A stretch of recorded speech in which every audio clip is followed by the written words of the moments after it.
Hello everyone, welcome back to my channel. मैं हूँ शिवांगी शैली और मैं आई हूँ आज एक नए टॉपिक के साथ। जैसा कि आप सबको पता है कि मैंने अपनी पिछली वीडियो में बात की थी ऐसे 10 एडवांटेजेस कौन से हैं कतार एयरवेज़ कैबिन क्रू के, पर आज की वीडियो में हम उससे ऑपोजिट डिस्कस करने वाले हैं कि डिसएडवांटेजेस क्या हैं कतार एयरवेज़ के। तो मैंने जैसे आपको बताया था कि बहुत सारे हैं, पर सिर्फ मैंने 10 ही डिस्कस किए थे।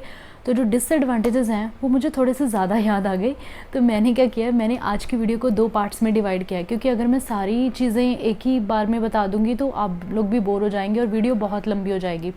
तो आज हम सिर्फ पार्ट 1 डिस्कस करेंगे, पार्ट 2 में जल्दी लेके आऊँगी। तो जो इनके डिसएडवांटेजेस हैं वो मैं थोड़े से आपको डिटेल में समझाऊंगी, ताकि आपको अच्छे से समझ आ सके कि कौन कौन सी प्रॉब्लम्स आती हैं जब हम कतार एयरवेज़ में as a cabin crew fly करते हैं, तो हमें कौन कौन सी प्रॉब्लम्स आ सकती हैं। इसके बीच में जो कुछ पॉइंट्स हैं वो इनके कुछ रूल्स भी हैं जो कि हमें लिटिल बिट डिफ़िकल्ट लगते हैं फॉलो करने के लिए, तो उनको भी मैंने एज अ डिसएडवांटेज ही कंसीडर किया है। तो इट्स अप टू यू कि आप उसको एज अ एडवांटेज लेना चाहते हो कि डिसएडवांटेज लेना चाहते हो, because most of the crew को वो सारे जो रूल्स हैं उनके थोड़े से डिफ़िकल्ट लगते हैं फॉलो करने के लिए। तो वो सारी बातें आज की वीडियो में हम डिस्कस करेंगे। उससे पहले अगर आपने मेरे चैनल को सब्सक्राइब नहीं किया है तो प्लीज़ मेरे चैनल को सब्सक्राइब कर दीजिए, मेरी वीडियो को लाइक कीजिए और मुझे कमेंट सेक्शन में प्लीज़ अपने रिव्यूज़ दीजिए कीजिए कि आपको वीडियो कैसी लगती है, आपको जो भी मैं समझाती हूँ आपको अच्छे से समझ आता है या नहीं आता, या मेरा समझाने के ढंग में मुझे चेंज करना चाहिए, या मतलब कुछ भी जो भी आपको लगे। I am happy to read all your comments, so please comment below कि आपको मेरी वीडियोस कैसी लगती हैं। और मेरी वीडियो को लाइक ज़रूर कीजिएगा अगर आपको अच्छी लगे, क्योंकि इससे क्या होगा, आपको एक लाइक करने से कुछ नहीं होगा, बट इससे मुझे मोटिवेशन मिलती है। So please motivate me so that मैं आपके लिए और अच्छी अच्छी वीडियोज़ लेके आऊँ, आपके लिए और अच्छी अच्छी नॉलेज लेके आऊँ। तो चलिए बिना देरी किए हुए आज का वीडियो स्टार्ट करते हैं।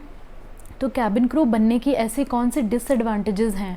तो सबसे पहला जो पॉइंट है कतार एयरवेज़ में कैबिन क्रू बनने का, सबसे पहला पॉइंट आता है कि हमारी जो फ़्लाइट की टाइमिंग्स होती हैं, फ़्लाइट की जो टाइमिंग्स हैं वो बहुत ही ज़्यादा फ्रस्ट्रेटिंग है। मैं सच्ची में बता रही हूँ, वो बहुत ही ज़्यादा फ्रस्ट्रेटिंग है।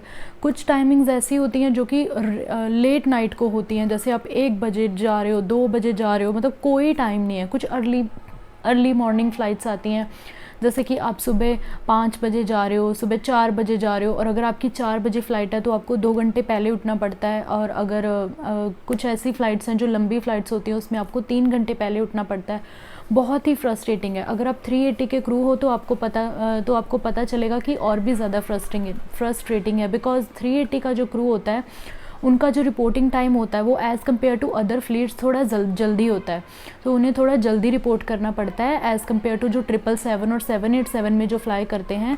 380 के क्रू को और जल्दी रिपोर्ट करना पड़ता है, तो उसमें और भी ज़्यादा फ्रस्ट्रेटिंग होता है, क्योंकि जो 380 की फ़्लाइट्स है वो बहुत लंबे सेक्टर्स ऑपरेट करते हैं। जैसे वो मोस्टली ऑस्ट्रेलियन सेक्टर्स ऑपरेट करते हैं, तो वो 15-15 घंटे की फ़्लाइट्स होती हैं और ऊपर से आपको जल्दी भी जाना है, तो ये थोड़ा सा फ्रस्ट्रेटिंग होता है जो हमारी फ़्लाइट की टाइमिंग्स होती हैं।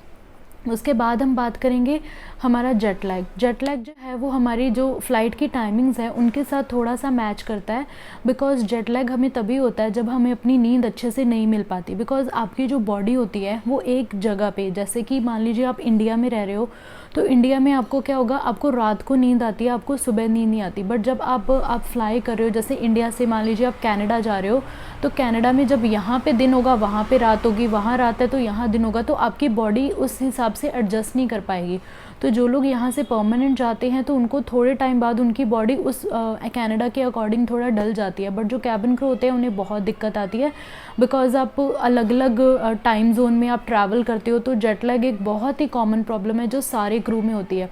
कई बार तो आप ऐसे भी क्रू देखोगे, जब जैसे कि क्रू आता है, मुझे भी ऐसे मेरे बहुत सारे फ्रेंड्स मिलते थे, जब हम फ़्लाइट से लैंड होके पहुंचते हैं और जब हम टैक्सी में बैठते हैं या कैब में बैठते हैं, तो हम पूछते हैं कि hey bro from where are you coming. So मतलब it will take at least 15 seconds, 15 to 20 seconds, and that person again asking you where I am coming from. मतलब वो भूल ही जाते हैं कि वो कहाँ से आ रहे हैं। तो ये जो प्रॉब्लम है ये हर क्रू में देखने को मिलेगी, आपको हर दूसरे तीसरे क्रू में देखने को मिलेगी। उन्हें याद ही नहीं होता फ्लाइट के आने के बाद कि वो कहाँ से आ रहे हैं। तो ये जो प्रॉब्लम है ये इसे हम जेट लैग बोल सकते हैं, कि आपको lack of sleep, lack of like आप टाइम जोन, अलग अलग टाइम जोन में जाते हो तो आपको एडजस्ट करना थोड़ा डिफ़िकल्ट हो जाता है। उसकी वजह से ये प्रॉब्लम आती है। तो आप ये थोड़ा सा फ़नी भी होता है पार्ट, बट या हाँ ये ट्रू है। और एक ये चीज़ होगी, और दूसरी चीज़ ये, आप किसी भी क्रू से डेट पूछना, आपको कोई क्रू बता नहीं पाएगा बिना चेक किए हुए कि आज कौन सी डेट है और आज कौन सा डे है, कोई भी नहीं बता पाएगा। आप कभी ट्रैवल भी करोगे ना एयरलाइन से, तो आप किसी भी क्रू से पूछ लेना आज कौन सी तारीख है और आज कौन सा दिन है। उनको हमेशा सोचने में ये टाइम लगेगा कि आज कौन सी तारीख है और आज कौन सा दिन है। टाइम तो उनके पास वॉच होती है, टाइम तो वो बता देंगे, but they never know which date is this and which time is this. So चलिए, ये थोड़ा सा फ़नी पार्ट हो गया। उसके बाद हम बात करेंगे, नेक्स्ट पॉइंट आता है, वो होता है स्ट्रेस। कई बार ऐसा होता है कि आप हमेशा जैसे कुछ स्ट्रेस में रहते हो फ्लाई करते हुए। स्ट्रेस में आप इसलिए रहते हो क्योंकि आपको फ़्लाइट का स्ट्रेस होता है, आपको फ़्लाइट की आप सारे काम अच्छे से कर दो, बिकॉज़ कतार एयरवेज़ में ये पॉलिसी है कि आपको सारे काम अच्छे से कंप्लीट करने हैं, आप एक भी मिस्टेक नहीं कर सकते, ठीक है। वो मिस्टेक्स बिल्कुल भी आपकी एक्सेप्ट नहीं करते, तो आप हमेशा स्ट्रेस में रहते हो। और कतार एयरवेज़ में मैं आपको बताऊं कि जो इनके ऑडिट्स होते हैं वो भी बहुत ही ज़्यादा इनके स्ट्रॉन्ग ऑडिट्स होते हैं। आपको पता भी नहीं लगता कि आपकी फ़्लाइट में कब कोई ऑडिटर आपको अच्छे से ऑडिट करके चला गया, आपको पता भी नहीं लगता। तो आप बिल्कुल भी रिस्क नहीं ले सकते कि आप कोई ड्यूटी अपनी स्किप कर दो। तो थोड़ा जो आपका शेड्यूल होता है वो थोड़ा सा टाइट होता है, तो आप स्ट्रेस में रहते हो कि आप पूरे टाइम पे अपने काम कंप्लीट कर दो, बिकॉज़ आपके ऑडिट्स हो रहे होंगे। अगर आपकी छोटी सी गलती भी पकड़ी गई तो आपको उसके लिए बहुत ज़्यादा प्रॉब्लम में फंस सकते हो और आपको एक्सप्लेनेशन देनी पड़ सकती है। तो ये चीज़ जो थी मुझे बहुत फ्रस्ट्रेटिंग लगती थी। मेरे साथ भी ऐसा एक हादसा हुआ था, बट इस बार मैं वो शेयर नहीं कर सकती बिकॉज़ वो बहुत लंबी स्टोरी है और वो बहुत लंबी हो जाएगी फिर वीडियो, वो हम फिर कभी शेयर करेंगे। उसके बाद की जो बात है वो होती है फटीग। बहुत जल्दी फटीग हो जाते हो जब आप फ्लाई करते हो, आप बहुत ही जल्दी फटीग हो जाते हो। जैसे कि आपने एक सेक्टर किया, आपने जैसे ऑस्ट्रेलियन सेक्टर किया एक, तो चलिए ऑस्ट्रेलिया की बहुत सारी एग्जांपल्स होगी। जो क्रू यूएस फ़्लाइट्स करता है, यूएस का वीज़ा आपका जनरली 1 साल के बाद आता है। यूएस फ़्लाइट्स करता है, यूएस फ़्लाइट करने के बाद आपको सिर्फ 24 आवर्स का रेस्ट मिलता है। 24 आवर्स के बाद आपको दोबारा से वो फ़्लाइट ऑपरेट करनी है, और वो फ़्लाइट बहुत ही हेक्टिक होती है। वो फ़्लाइट करने के बाद अगर आप किसी क्रू को दोबारा से वो फ़्लाइट मिलती है, तो आपको उनके चेहरे से ही पता चल जाता है कि ये दोबारा यही फ़्लाइट कर रहा है, मतलब दोबारा ऐसी लंबी फ़्लाइट्स कर रहे हैं। तो वो बहुत ही फटीग हो जाते हैं, जो कि उनके चेहरे पे भी दिखती है। वो चीज़ अलग है, हम मेकअप में छुपा लेते हैं, कस्टमर्स को पता नहीं चलती वो चीज़, बट क्रू आसानी से देख सकता है कि ही इज़ फटीग और शी इज़ फटीग।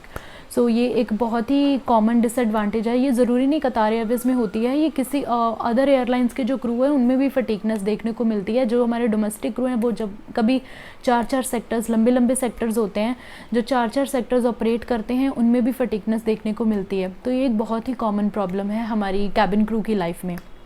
उसके बाद अगला जो पॉइंट है वो स्पेशली कतार एयरवेज़ पे लागू करता है, वो है हमारा minimum rest. Minimum rest some time it's really frustrating. कई बार ऐसा होता है कि आपके 4 दिन के ऑफ है, 4 दिन के बाद आपकी फ़्लाइट है, तो उसके आप प्रॉपर आपकी रेस्ट हो चुकी है, पर मिनिमम रेस्ट ऐसा होता है कि जो आपकी फ़्लाइट की जो रिपोर्टिंग टाइम है, रिपोर्टिंग टाइम से 12 घंटे पहले आपको अपने रूम में ही रहना, आप कहीं बाहर नहीं जा सकते।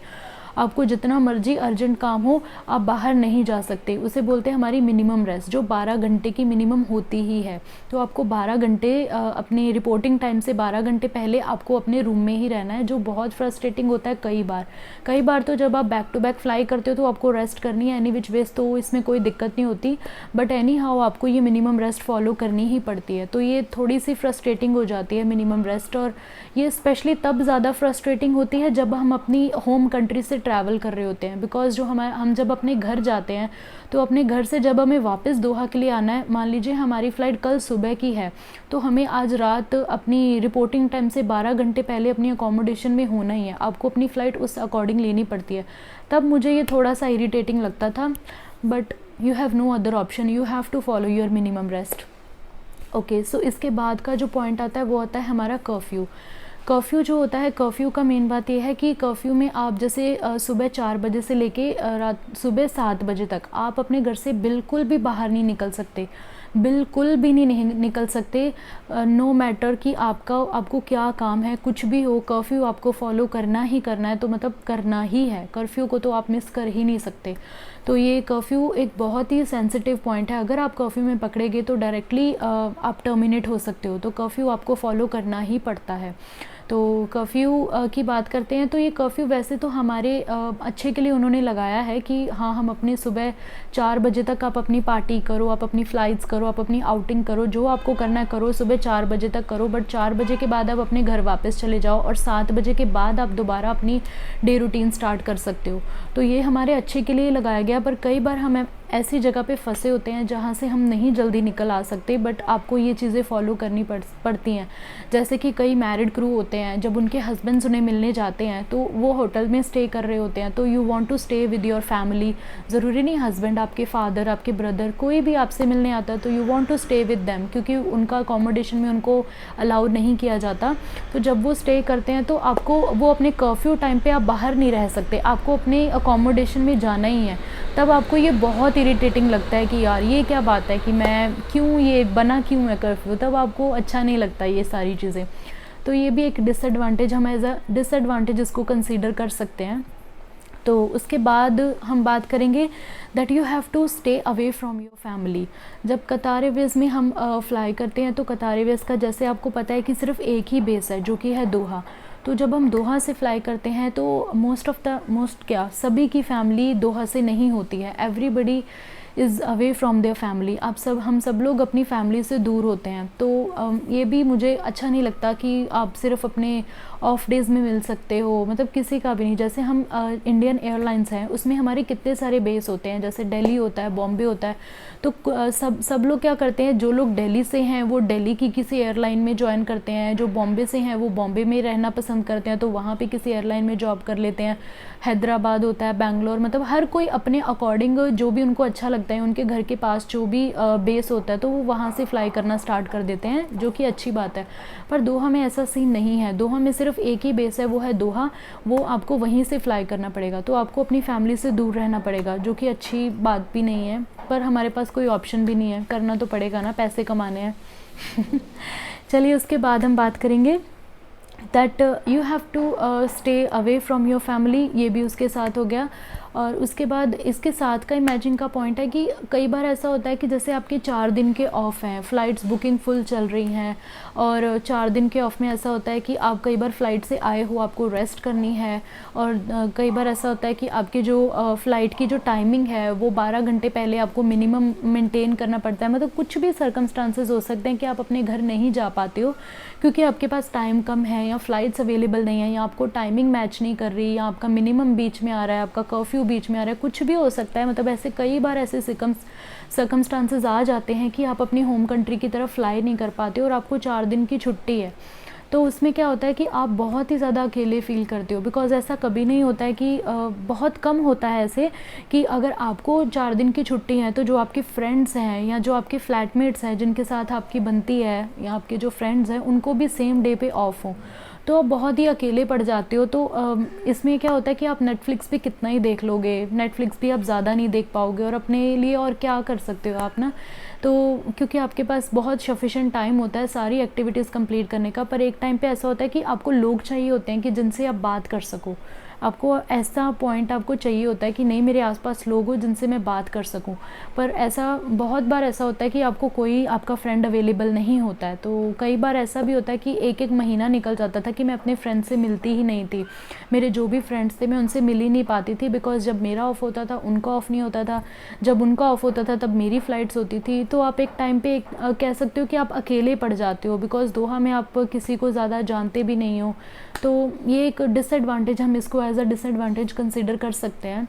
आप अपने फैमिली फंक्शंस जो हैं वो सारे आप मिस कर देते हो, बिकॉज़ हाँ, आपको छुट्टी ज़रूर मिलती है, जैसे आपको 30 लीव्स मिलती हैं, वो आपके ऊपर डिपेंड करता है कि आप उन लीव्स को कैसे लेना चाहते हो, 5-5 करके लेना चाहते हो या 10-10 करके लेना चाहते हो, 15 लेना चाहते हो, वो आपके ऊपर डिपेंड करता है टोटली। बट ऐसा ज़रूरी तो नहीं है ना कि हम अपनी लीव्स उसी टाइम पे ले सकें कि जिस टाइम पे हमारे घर में कोई फंक्शन है या कुछ भी है। ये जो डिसएडवांटेज है ये सिर्फ कतार एयरवेज़ में नहीं, ये बाकी सारे कैबिन क्रू के, चाहे वो डोमेस्टिक है, इंटरनेशनल है, इंडिया से हैं, कहीं और से हैं, तो ये सब पे लागू होता है कि वो सारे अपने जो इम्पॉर्टेंट फैमिली फंक्शंस होते हैं या जो हमारे फेस्टिवल्स होते हैं वो सारे वो मिस कर देते हैं। ये एक बहुत ही बड़ा मैं कह सकती हूँ कि जैसे सेक्रीफाइस भी होता है कि हमें पता है कि सारे लोग अपने जैसे दिवाली फंक्शंस होते हैं, दिवाली पे सब लोग अपने घर जा रहे होते हैं, पर जो कैबिन क्रू होता है वो फ्लाई कर रहा होता है क्योंकि उस टाइम पे फ़्लाइट ज़्यादा हो जाती हैं क्योंकि सबको अपने अपने घर जाना होता है। तो जितनी फ़्लाइट्स हो जाएंगी उतनी आपकी ड्यूटीज़ लगेंगी, तो उस टाइम पे कैबिन क्रू को बहुत कम छुट्टी मिलती है। बहुत टाइम पहले आपने छुट्टी डाल दी तो वो बात अलग है, बट यूजुअली ऐसा नहीं होता। यूजुअली आपको दिवाली पे या जो ऐसे कोई भी ऐसे फेस्टिवल्स होते हैं जैसे कि न्यू ईयर हो गया, आपको न्यू ईयर सेलिब्रेट करना है तो उस टाइम पे आपको छुट्टी नहीं मिलती है। तो ये एक डिसएडवांटेज हम कंसिडर कर सकते हैं कि आप अपने सारे फैमिली फंक्शंस जो है वो आप मिस कर देते हो।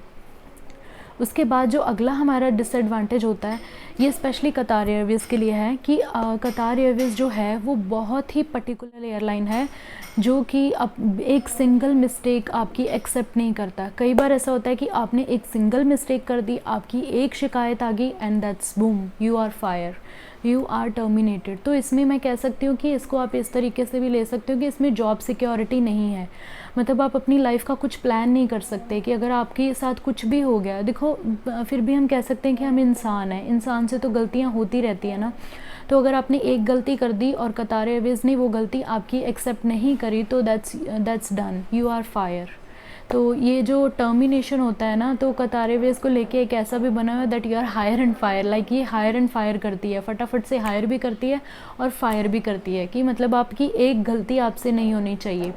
किसी कस्टमर की कंप्लेन आ गई तो आपसे एक्सप्लेनेशन मांगेंगे, एक्सप्लेनेशन दैट्स ओके हो गई तो वार्निंग दे देंगे, फिर से कंप्लेन आ गई तो मतलब ये बहुत कह सकते हैं कि एक जॉब इनसिक्योरिटी होती है इसमें कतार एयरवेज़ में कि आपके साथ कभी भी कुछ भी हो सकता है। अगर किसी कस्टमर ने भी आपकी कंप्लेन कर दी, उसके बाद किसी क्रू ने भी कंप्लेन कर दी तो आपके लिए मुश्किल हो जाएगी। तो आपको बहुत ही ध्यान से रहना पड़ेगा, आपको सारे रूल्स फॉलो करने पड़ेंगे और हमेशा अपने अंदर ये डर बिठा के रखना पड़ेगा कि नहीं, मुझे सारे रूल्स फॉलो करने हैं क्योंकि मुझे ये जॉब चाहिए। सबको ये जॉब वैसे पैसों के लिए चाहिए होती है, अदरवाइज़ इसमें अगर लाइफ देखा जाए तो इतनी अच्छी नहीं होती है, बहुत सारे रूल्स एंड रेगुलेशंस हैं।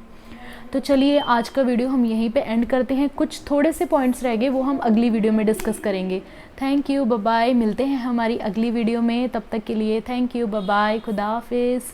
एंड मेरे चैनल को सब्सक्राइब नहीं किया तो प्लीज़ मेरे चैनल को सब्सक्राइब कर दीजिएगा। Bye bye.